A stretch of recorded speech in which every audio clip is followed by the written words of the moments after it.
ನಿಜವಾದ ಪ್ರೇಮವು ನಿನ್ನ ಮನಸ್ಸಿನಲ್ಲಿ ವಂಶೀಯ ಕುರಿತಾಗಿ ಸುಳಿದಾಡುವುದು ಹೌದಾದ್ರೆ ಈಗ ತಾನೇ ದೇವರ ಬಳಿಯಿಂದ ತಂದಂತ ದೀಪವನ್ನು ಮುಟ್ಟಿ ಆಡಬಳಿ ಹಾಕು.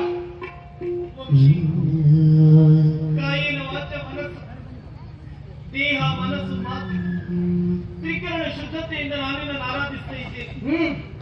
ದೇವರ ಕೋಣೆಯಲ್ಲಿರುವಂತಹ ಈ ಜ್ಯೋತಿಯನ್ನು ಮುಟ್ಟಿದ್ರೆ ನಮ್ಮ ಪ್ರೇಮ ಜ್ಯೋತಿ ಬೆಳಗುತ್ತದಂತಾದ್ರೆ ನನ್ನ ಮಾತುಗಳನ್ನು ಕೇಳುವ ಈ ಅಜ್ಞಾನಿಯಾಗಿ ನಾನಿನ್ನನ್ನು ಪ್ರೀತಿಸುತ್ತಿದ್ದ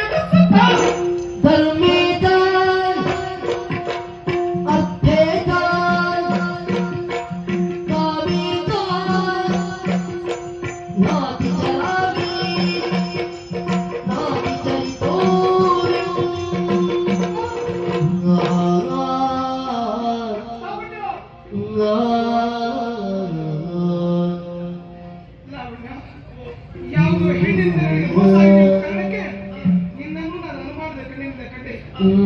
ಹಾಗಾಗಿ ನಿನ್ನ ಕೈ ಬೆಂಕಿಯಿಂದ ಬಿದ್ದು ಹೋಗಿದ್ದಲ್ಲೇ ದಯವಿಟ್ಟು ನನ್ನನ್ನು ಕ್ಷಮಿಸು ದೇಹಕ್ಕಾದಂತ ಗಾಯ ಒಂದೆರಡು ದಿನದಲ್ಲಿ ಮಾಸಿ ಹೋಗುತ್ತದೆ. ಮನಸ್ಸಿಗಾಗುವ ಗಾಯ ಶಾಶ್ವತವಾಗಿ ಉಳಿಯುತ್ತದೆ. ನಿನ್ನಲ್ಲಿ ಕೇಳಿಕೊಳ್ಳುವ ಇಷ್ಟೇ, ಮುಂದೆಂದಿಗೂ ನಿನ್ನ ಮನಸ್ಸನ್ನು ದಾಸಿಗೊಳಿಸುತ್ತಿಲ್ಲ. ಸಹಿಸಿಕೊಳ್ಳುವ ಶಕ್ತಿ ನನಗೆ